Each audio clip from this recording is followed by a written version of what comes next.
মতো hair pack হবে বাসায় বসেই। হাতের কাছে খুবই সহজ ও ছোট ছোট কিছু উপাদান দিয়ে তৈরি করে ফেলতে পারবেন আজকের এই হেয়ার প্যাকটি, যা আপনার চুলকে সিল্কি, শাইনি, মজবুত ও হেয়ার গ্রোথ বৃদ্ধি করবে। প্রথমে একটি বাটিতে 2 টেবিল চামচ চালের গুঁড়া নিন। তার সাথে যোগ করুন 1 টেবিল চামচ টক দই এবং 1 টেবিল চামচ লেবুর রস। তারপর প্রয়োজন মতো পানি দিয়ে একটি মসৃণ পেস্ট তৈরি করুন। পানি অল্প অল্প করে মেশাবেন যাতে এই প্যাকটি অনেক বেশি পাতলা না হয়ে যায়। তৈরি করা পেস্টটি চুলের গোড়া থেকে ডগা পর্যন্ত ব্যবহার করুন। তারপর 20 থেকে 25 মিনিট অপেক্ষা করুন।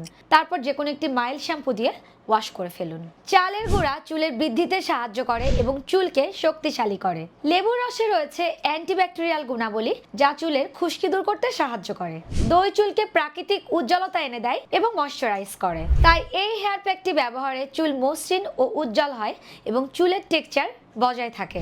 এই হেয়ার প্যাকটি সম্পূর্ণ প্রাকৃতিক হওয়ায় চুলের কোনো ক্ষতি করে না এবং চুলের সার্বিক স্বাস্থ্য ভালো রাখে। তাই এইভাবেই প্রাকৃতিক উপায়ে চুলের যত্ন নিতে থাকুন আর ন্যাচারালস বাই রাখির সাথেই থাকুন। ধন্যবাদ সবাইকে।